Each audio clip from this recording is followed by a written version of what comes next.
बिस्मिल्लाहिर्रहमानिर्रहीम। अस्सलाम वालेकुम students, my name is Mohammad Shane और आज का जो हमारा टॉपिक है वो है Faraday's laws of electromagnetic induction. Faraday's laws of electromagnetic induction को डिस्कस करने से पहले स्टूडेंट्स हम इस टर्म को ज़रा डिस्कस करेंगे कि what is mean by electromagnetic induction, कि इलेक्ट्रोमैग्नेटिक इंडक्शन क्या चीज़ है। क्योंकि जब तक हमें इलेक्ट्रोमैग्नेटिक इंडक्शन की समझ नहीं आएगी तब तक हम फैराडेज लॉज को एक्सप्लेन नहीं कर सकते। So first of all, we have to explain or to understand the electromagnetic induction phenomena. Students, Faraday जो है उन्होंने एक एक्सपेरिमेंट की, उसके बाद फिर जो उसको मैथमेटिकल फॉर्म दे दिया।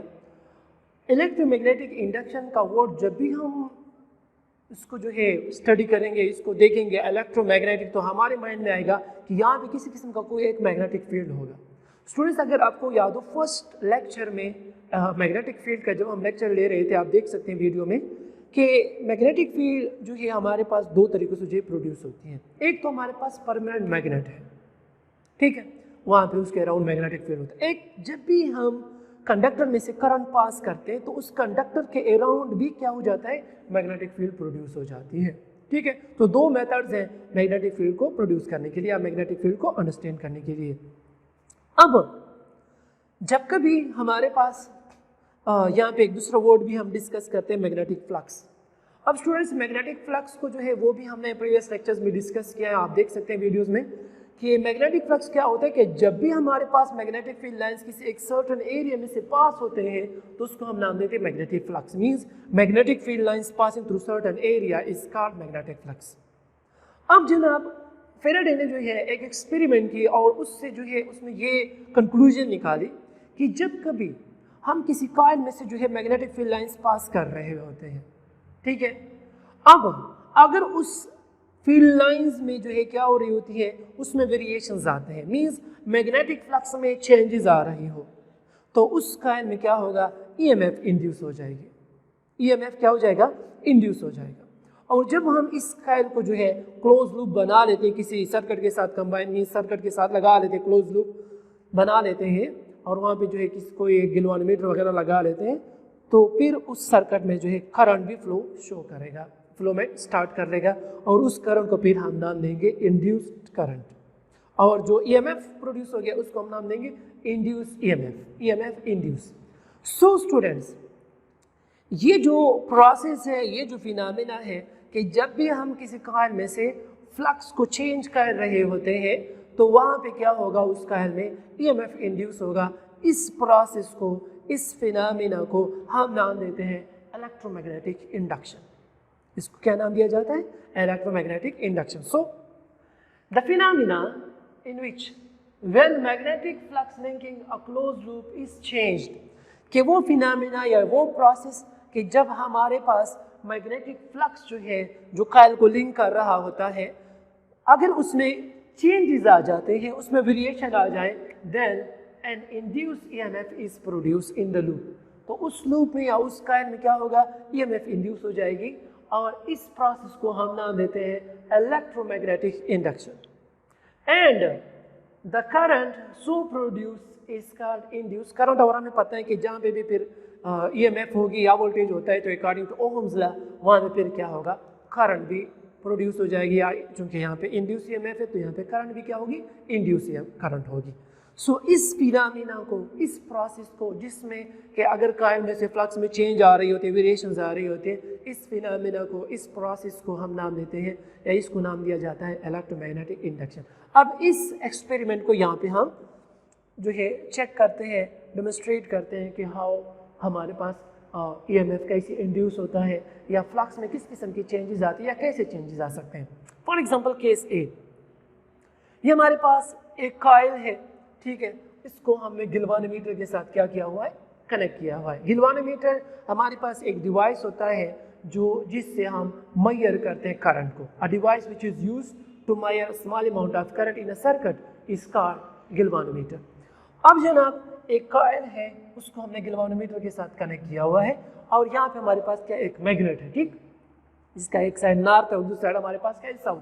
अब हमें पता है कि नॉर्थ साइड से electromagnetic field, magnetic field line जो क्या होते हैं वो मीन्स निकलते हैं और साउथ में क्या होते हैं, इंटर होते हैं। ठीक है, अब लेट हम जो है मैग्नेट को एक स्पेसिफिक पोजीशन पे रख लेते हैं इस कॉइल के साथ, एक स्पेसिफिक पोजीशन पे रख लेते हैं, मीन्स उसको रेस्ट पोजीशन में ले आते हैं कॉइल के साथ, तो क्या होंगे, इस कॉइल में से मैग्नेटिक फील्ड लाइंस क्या होंगे, पास होंगे। अब इस कॉइल का एक सर्टेन एरिया भी होता है, ठीक है। अब जब इसमें से मैग्नेटिक फील्ड लाइन पास होंगे तो हम इसको क्या नाम देंगे, मैग्नेटिक फ्लक्स। लेकिन चूंकि ये दोनों रेस्ट में है, स्टेशनरी है, तो यहाँ पे मैग्नेटिक फील्ड लाइंस में किसी किस्म की कोई चेंजेस नहीं आ रहे, मीन्स फ्लक्स में चेंज नहीं आता।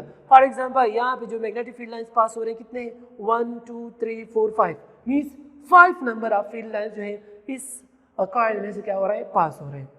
मतलब कि फ्लक्स जो है कांस्टेंट है, उसमें किसी किस्म की कोई चेंज नहीं आ रहे। तो यहाँ पे अगर हम देखें तो गिलवानोमीटर आपको 0 डिफ्लेक्शन शो कर रहा है, मीन्स इसमें किसी किस्म की डिफ्लेक्शन नहीं आ रही। मतलब गिलवानोमीटर आपको कुछ भी शो नहीं कर रहा, मतलब ये हुआ कि इसमें इस कॉइल में से किसी किस्म का कोई करंट प्रोड्यूस नहीं हो रही। ठीक है, अब हम केस नंबर 2 की तरफ आ जाते हैं, केस बी, मूविंग फॉरवर्ड। अगर हम इस मैग्नेट को इस कॉइल की तरफ मूवमेंट दे दें, मीन्स इसको मोशन में लाते हैं फॉरवर्ड डायरेक्शन में। ठीक, जब हम इस डायरेक्शन में इस मैग्नेट को मूव करते हैं तो हमारे पास इस कॉइल में से जो एरिया है इसमें मैग्नेटिक फील्ड लाइंस क्या हो जाएंगे, इंक्रीज हो जाएंगे, ज़्यादा पास होंगे, क्योंकि जितना मैग्नेट नज़दीक आता जाएगा इसमें फील्ड लाइंस क्या होते जाएंगे, ज़्यादा पास होना शुरू हो जाएंगे। सो फर्स्ट अगर हमारे पास मैग्नेटिक फील्ड लाइंस क्या थे, 5 थे। अब इसमें अगर हम देखें 1 2 3 4 5 6, लेट इसमें 6 नंबर ऑफ फील्ड लाइंस क्या हो रहे हैं, पास हो रहे हैं। तो अब यहाँ पे जो फ्लक्स था और अब यहाँ पे जो फ्लक्स है उसमें क्या आ गए, चेंजेस आ गए। पहले फ्लक्स ये था, 5 नंबर ऑफ फील्ड लाइंस आ रहे थे, लेकिन अब जो फील्ड लाइंस क्या हो गए, इंक्रीज हो गए। जब फील्ड लाइंस इंक्रीज हो गए मतलब कि फ्लक्स में क्या आ गई, चेंजेस। जैसी फ्लक्स में चेंजेस आ गई, यहाँ पे आपको गिलवानोमीटर ने डिफ्लेक्शन शो कर दी। अब गिलवानोमीटर ने जैसे ही डिफ्लेक्शन शो कर, इसका मतलब ये हुआ कि यहाँ पे हमारे पास जैसी फ्लक्स में चेंजेस आ गई, यहाँ पे आपको करंट जो है वो गिलवानोमीटर ने शो कर ली, करंट इंड्यूस हो गई। अब करंट तो तब इंड्यूस होगा ना जब यहाँ पे हमारे पास ईएमएफ इंड्यूस होगा। मतलब ये हुआ कि जैसे ही हमारे पास फ्लक्स में चेंज आ गई, इस कॉइल में ईएमएफ इंड्यूस हो गई, और ईएमएफ इंड्यूस होने की वजह से यहाँ पे हमारे पास गिलवानोमीटर ने आपको करंट शो कर दी कि इस कॉइल में या इस सर्किट में अब करंट भी फ्लो कर रहा है। ठीक है, फिर हम जो है सी केस की तरफ आते हैं, केस नंबर सी। अगर इस मैग्नेट को मैं बैकवर्ड डायरेक्शन में मूवमेंट दे दूं, in the direction of, means backward direction में मूवमेंट दे रहा हूं, मींस उसको दूर ले जा रहा हूं। अब अगर मैं कॉइल से मैग्नेटिक फील्ड को, मैग्नेट को दूर ले जा रहा हूं, सो फील्ड लाइन जो पास हो रहे हैं मैग्नेट इस कॉइल में से, वो क्या हो जाएंगे, कम हो जाएंगे। ठीक है, क्योंकि जब आप दूर ले जा रहे हैं तो यहाँ से फील्ड लाइंस क्या होते जाएंगे, कम पास होंगे। सो लेट इस केस में हमारे पास field lines just 2 number of field lines जो इसमें क्या हो रहा है, पास हो रहा है इस कॉइल में से। ठीक है, पहले कितने थे, 6, अब कितने हैं, 2। मतलब ये हुआ कि फ्लक्स में अगेन चेंज आ गई। क्यों, क्योंकि field lines, number of field lines जो है क्या हो गए, कम हो गए। जब फील्ड लाइंस कम पास हो रहे हैं तो अब हमारे पास फ्लक्स में क्या आ गया, चेंज।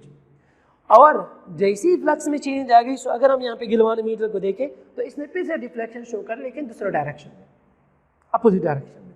तो मतलब ये हुआ कि यहाँ पे भी जैसी फ्लक्स में चेंज आ गई, अगेन आपको करंट यहाँ पे शो हो रहा है। मतलब ये कि फ्लक्स में चेंज आ गई तो इसमें ईएमएफ इंड्यूस हो गई, और जैसे ईएमएफ इंड्यूस हो गया इसमें से आपको करंट जो है गिलवानोमीटर ने शो कर ली। तो इस पूरे एक्सपेरिमेंट से कंक्लूजन ये आती है कि अगर हमारे पास फ्लक्स जो है वो कांस्टेंट है, उसमें किसी किस्म के वेरिएशंस नहीं आ रही, तो आपको गिलवानोमीटर किसी किस्म का करंट शो नहीं करेगा। मतलब कि इसमें ईएमएफ इंड्यूस नहीं हो रही। लेकिन फॉर एग्जांपल अगर हम केस बी को देखें या केस सी को देखें, दोनों केसेस में हमारे पास फील्ड लाइंस जो है वो क्या हो रहे हैं, कम और ज्यादा हो रहे हैं। मतलब कि फ्लक्स में चेंजेस आ रहे हैं। जैसे जैसे फ्लक्स में चेंजेस आएंगे, यहाँ पे इसमें ईएमएफ इंड्यूस होगी, और ईएमएफ इंड्यूस होने की वजह से यहाँ पे आपको गिलवानोमीटर क्या शो करेगी, करंट शो कर रहा है। जिसका मतलब ये है कि इन दोनों केसेस में हमारे पास जो करंट इंड्यूस हो गई, मतलब कि फ्लक्स में जैसी चेंज आएगी हमारे पास ईएमएफ इंड्यूस हो जाएगी, और ईएमएफ इंड्यूस होने की वजह से आपको करंट शो करेगी।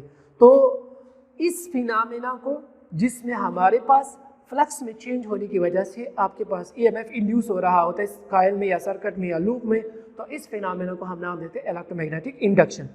उसके बाद फिर फेराडे ने जो है इसके लिए मैथमेटिकल जो है फॉर्म बनाई या मैथमेटिकल कैलकुलेशन कर ली।